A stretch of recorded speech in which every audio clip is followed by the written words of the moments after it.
Newsfirst, Newsline. Hello there, very good evening. Welcome to another edition of Newsline. The rule of law in Sri Lanka is currently facing certain challenges. It's been facing quite a lot of pressure since last year. The Aragalaya, the people's uprising demanding for more accountability in the face of the massive economic crisis that Sri Lanka faced. Now we see certain pieces of legislation being pushed through without consulting stakeholders. Starting off, of course, is the anti-terrorism bill. It was initially presented in March and it was withdrawn because of the draconian provisions that were in it and mainly because of the public opposition against that act. But now we see the anti-terrorism bill, same name, but it has come again. And this time around, has things changed? We also have the cybersecurity bill that has been published on the Gazette, and we wait to see what the government's next move would be. To discuss these matters and much more, we've got with us here today President's Counsel Farman Cassim, the Legal Secretary of the Samagijana Balawegaya. A very good evening, Sharon. Welcome to the show. Good evening, Sharon. So, President's Counsel Farman Cassim, starting there has been quite a number of attempts to subvert public discourse about matters of importance to the country. The people are not allowed to voice their opinion to a certain degree. We saw during the Aragalaya, people were out and about. They were really expressing their views and speaking about the issues that really matter to them. But now there is a slight campaign to instill fear in the hearts of people. And these pieces of legislation are coming out against such a backdrop. Now they're coming out, they're being withdrawn, they're coming again. What do you think is really happening here? So, Sharon, what's happening is during a period like the Aragalaya or when the shout comes to push, people will come out whatever it may be.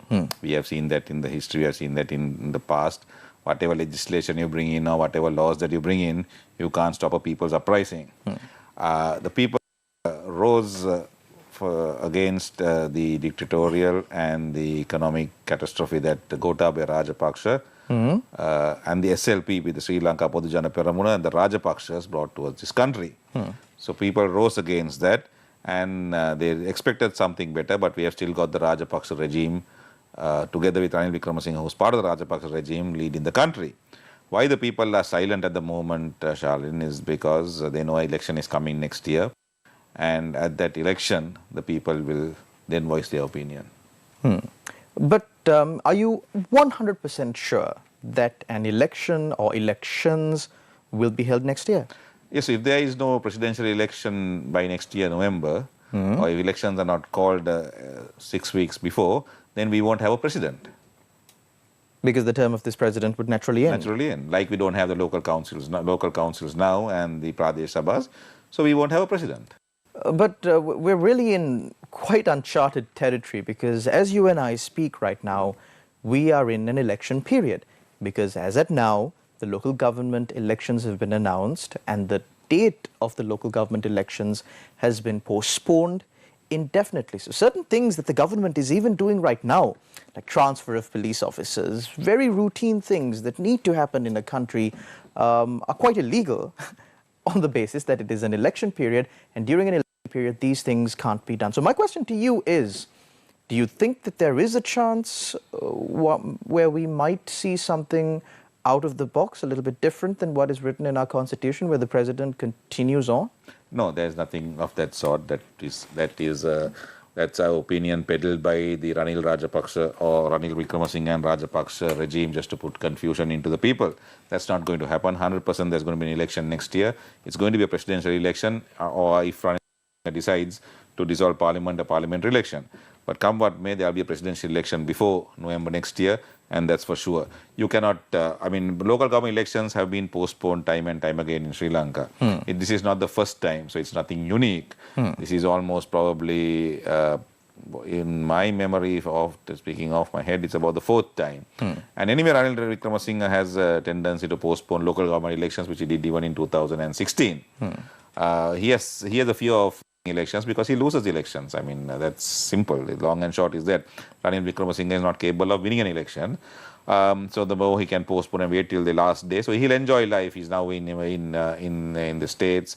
He's traveling the globe. He'll go to Malaysia next. He'll go to Cuba. I think he went to Cuba also last week, and he will travel the world and enjoy his life for the next year and 2 months. So, but what about the changes that are being made to Sri Lanka's economy, to Sri Lanka's state-owned enterprises? Now, these were changes that were demanded, of course, from the general public. The general public saw that state-owned enterprises are big white elephants. They just suck up so much of the taxpayers' money. And a lot of reforms are really taking place in the country under a government whose legitimacy is questionable. Of course, you as the legal secretary of the Samagijana Balavagia and a member of that party would be advocating for a government under the Samagijana Balavagia or the president from the Samagijana Balavagia. If by chance the Samagijana Balavagia does come into power, would that mean that the party would make a U-turn on all of these reforms that are being done? See, everything what happened in Sri Lanka is government comes into power and, like you said, makes a U-turn and ruins all the work done by the previous government. That's not the way it should be.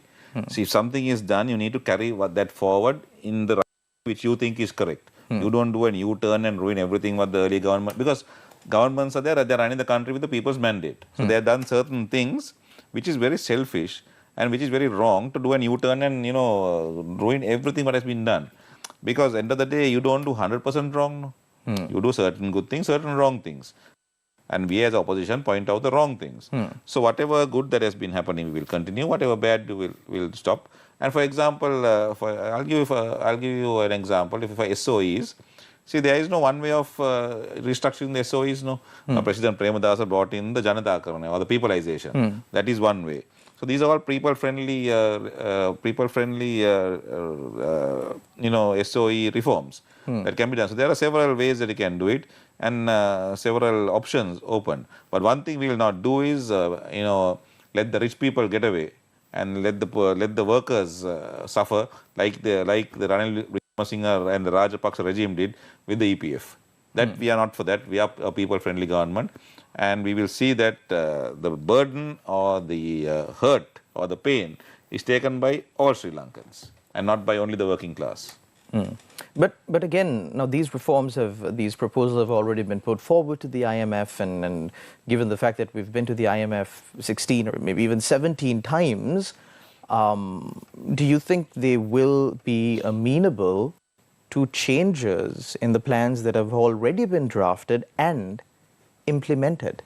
No, not changes. The changes in the sense they are always up for negotiation. There is always you can sit around a table and negotiate. Ranil Wickremesinghe cannot negotiate because he will just say anything what the IMF says. So there is always. I can remember when President Premadasa was president, we went to the IMF at that time, and they were and in fact he got the IMF to help his Janasavya. They had not heard about a welfare package like this. The IMF had not even heard about it. But President Premadasa convinced them and got them to support his Janasavya program, as a welfare arm of the reforms. So the negotiation has to be strong, the negotiation has to be credible, the negotiation has to be done honestly. When they know you're honest and the IMF knows you're honest and you're working for the people, then they will, help you. Because if they know that the country is uplifted and the poor is uplifted, the burden is off the IMF end of the day. They don't have to keep on helping this particular country. So they're also looking at, for us to take baby steps one day to start walking properly. So that's how you negotiate, and you have to be honest, credible, and efficient. President's Counsel Cassim, we've always seen when there's an election in Sri Lanka, or especially during the run-up to an election, there is always a slogan. In the immediate memory of many of our viewers, you might remember back in 2015, it was anti-corruption, good governance. That was the theme. Then come 2019, it was national security, eradicating terrorism, justice for the Easter Sunday attacks. What do you think the slogan of the election that is to come, and as you predicted, a presidential election, would be? See, I don't think I can comment on a slogan because I'm not a politician, Shalan. But what I can tell you is there will be our manifesto will be a people's friendly manifesto, which will concentrate on the 90% of the population of Sri Lanka who cannot afford 3 meals a day, 60% of the children who have to skip a meal for the day, 42% of the children who are stunted in growth and are suffering of malnutrition. So our mandate will revolve around that, revolve around education, revolve around health, revolve around housing, and revolve around resurrecting the economy. So that will be our propaganda material, or what we actually want to do, and our manifesto will revolve around that. Because as you know, Sharon, our leader is a very people's-friendly leader. No opposition has done this amount of work, this amount of welfare programs being in the opposition. Just imagine, we have helped so many schools, over 100 schools, over 30 hospitals, and so many institutions. Just imagine when Sajid Premadasa becomes president of this country next year, what he's going to do. Being in the opposition, he's doing so much. Just imagine when he's in government, what he's going to do. Because he has this knack of convincing people, and people also get convinced because he's uncorruptible. You cannot corrupt him. He has no children, he has no brothers and sisters who are in politics. He's a person who has grown politics from the bottom. He went to Hambantota and didn't wear Hublot watches after about 5 years like some do, or try to send a rocket after about 10 years like some do. He's a proper politician who works for the people. So people trust him, people have hope in him, and so that's how he will move forward. Since you spoke about Hambantota, recently speaking at an event in Hambantota, parliamentarian Namal Rajapaksa said that under a SLPP government, Sri Lanka's economy will not just be the fastest growing economy in Southeast Asia, but the Hambantota district will become the fastest developing district in the whole of Southeast Asia. Now, these promises also seem to be, similar to economic prosperity promises that the SJB or be it any other party is really putting forward. So what's the difference? Yes, so you had to go back to a scientific research methodology to come to a finding to see who's talking shop or who's talking facts. No, that's what I said. Now, when you look at Sajid Premadasa, look at his conduct in the past. Now, what he is doing in the opposition, that's why I told you, has any opposition done what the SJB in these 3 years has done so far for the country? No. I mean, if anybody can challenge me now, and anybody can tell me what any other opposition has done in 3 years, I will just say yes, you're right and I'm wrong. And so that's, you go by that evidence. Rajapaksa's Namal Rajapaksa made the statement, I think. Rajapaksas have been in politics for from 1972, if I'm not mistaken. Hambantota has been Hambantota from 1972. It's one of the most deprived districts in this country. That family is one of the richest families in Asia, but that district, Hambantota district, still remains the same. So evidence-based, factual-based.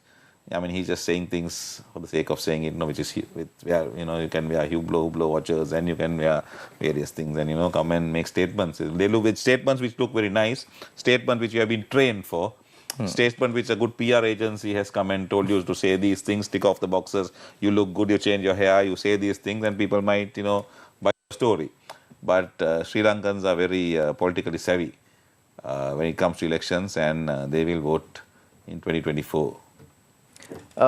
Sri Lanka is not only facing an economic crisis, it's also facing a governance crisis. And that's why, as a novel initiative, the IMF is also going to conduct a governance diagnostic on Sri Lanka. Local civil organizations have also already conducted a governance diagnostic and released it to the general public. So we'll discuss a little bit about the collapse of the governance system here in Sri Lanka and what are the plans of the SJP to fix this after a short commercial break. Don't go anywhere. You're watching Newsline.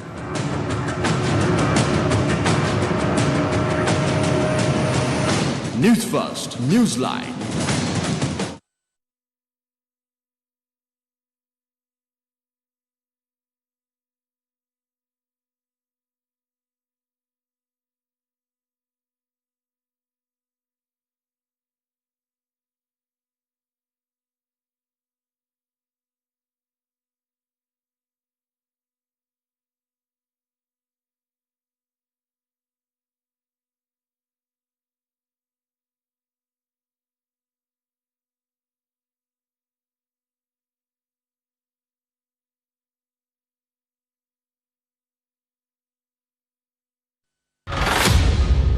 Parliament heats up during debate on the Easter Sunday terror attacks. Opposition tells government to ask India about Abu Hind and true status of Sarah Jasmine. Acting Defence Minister says the opposition is aware of the true facts but continues to lie about it. Former President Sirisena and Field Marshal Fonseca clash over the Easter Sunday terror attack inquiry. ඉන්දියාවේ හිටපු කාලේ මට 100,000ක් විශ්වාසයි අනිවාර්යයෙන්ම සැලේ හම්බෙන්නේ නැහැ. කිසිම දවසක සැලේ මට හම්බෙලත් නැහැ. ඉන්දියාවේදී කිසි තැනක සැලේ මම ඉන්න තැනක් දැනගෙන හිටියෙත් නැහැ. Political crisis was averted thanks to fertilizer gift from the US, says President. Wickremesinghe also meets with IMF Managing Director. Advanced level examination postponed. Revised dates to be announced soon.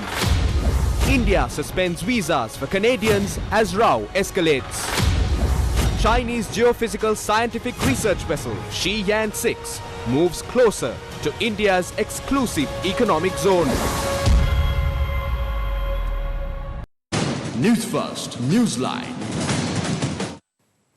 Welcome back. You're watching Newsline. We're in discussion with President's Counsel Farman Cassim, the Legal Secretary of the Samagi Jana Balavagia. President's Counsel Farman Cassim, before we move on to what we promised, of course, our viewers, a little bit about the collapse in governance here in Sri Lanka and what the SJB is planning on doing, I'd like to revisit these pieces of legislation, of course, that the government is planning on putting through now. The ATA was initially brought in March, as I said before, and it was withdrawn because of public outcry against it. Now it's been brought again, so you'd naturally expect it to have certain amendments. So I believe you've studied the Act. Is there a difference between the two? There are subtle differences, Sharon, but more than the differences and going into the nitty-gritty of the Act, what we need to ask ourselves is, do we need an anti-terrorism act first of all? What has the anti-terrorism act taught us in the last 40 years? How do we, as a peoples, how have we used the anti-terrorism act? So those questions need to be answered first. So first of all, we have had this act since 1978. The Prevention of Terrorism. Yeah, so the predecessor. Anti-terrorism law. Predecessor of the ATA still is for going 40 plus years. It didn't prevent, it was brought in to quell the LTT, but it didn't prevent the LTT until we militarily decimated the LTT militarily. Same with the JVP uprising, with Vijay Veera and the JVP uprising twice over. First of course, there was in 71, there was no PTA, but in 87, 89, there was the PTA. But again, until we physically had to decimate the JVP, using arms and ammunition and all that kind of thing, there was no end. So this PTA at that I don't think has prevented any terrorist activity. Also, the implementation of the act is mostly on political biasness or your personal agendas. Let's take two examples, recent examples. I don't want to go into the past because people won't remember. Let's take Hijaz Hizbullah and Vasanta Mudalige. Now, Hijaz Hizbullah, why was he taken in? Because some people wanted to portray him as the mastermind of the Easter bombing. Then Vasanta Mudalige was taken in because he was becoming a bit of a nuisance to Ranil Wickremesinghe. So those are the things that are used. That's why it's used to the PTA, not to quell uprising. I have never heard of any to quell an uprising. Suddenly they use the PTA and go and catch a terrorist or something like that. You have the normal laws. I mean, if you read the act, it says murder. The offences are that murder for then terrorizing or frightening people, intimidating people, damaging public property. Now all those are covered by the normal laws. Why would you need a PTA act specially to do this? That is because you want to take somebody into custody and keep them in for 5 or 10 or 15 years and give them the fear that if you say anything, I will charge you under the PTA. Because I have the discretion as the defense secretary, say I'm the defense secretary, I have the discretion to put you in for 10 years or 15 years, right? So you do that, you have that fear. So what the EU, I mean, this is what happens when you have mediocracy, drafting legislation. You have to have a wider dialogue. You have to have a wider discussion. And now in the EU, there are certain anti-terrorism steps that can be taken, legislation. But that only kicks in when there is a terrorist threat. Not only a threat. If something exactly happens, say for example, say in Ireland or someplace, some people have weapons and they are now holding off and trying to ask for a different part of Ireland within the next week or something. Then that kicks in, right? Not just because you want now. Say if you have some arms, if I'm the defense secretary, I don't like you, I'll say okay, get him under the PTA, not under the normal law. So I am deciding, I am playing God, and putting you under the PTA when you have that threat. So that is where the fundamental difference lies, So we have to think about this. PTA has never helped us in the long run. It has basically broken bridges and basically ruined harmony of the people. And it has always been used, like I said, for, look at Hijaz Hizbullah and Vasanta Mudalike. Vasanta Mudalike, why? Okay, Hijaz will say, they had some suspicion now, they wanted to do something, whatever. 4 or 5 years ago, they had the agenda to create a narrative that somebody else did the bombing. Let's talk about Vasanta Mudalike. Now, why was he under the PTA? I mean, what reason to charge him under the PTA? Just to show the others. Now, you all also don't shout, you all don't come to the streets. We'll charge you under the PTA. That is why I say that this, a PTA or a ATA Act will not work in Sri Lanka. It's going to be another tool to, quell dissent. And this act, although is to replace the PTA when people called for, more judicial oversight for the PTA, this is less in different levels. It has more to a certain degree, but however, the definition of terrorism has been expanded to such a level where pretty much anything that you do, I mean, it even says if any person tries to prevent the government, any foreign organization or any foreign government from doing something or force them to do something, that person is liable to be charged under the PTA. I mean, this is the definition of a person exercising a democratic right. I mean, if the people of Sri Lanka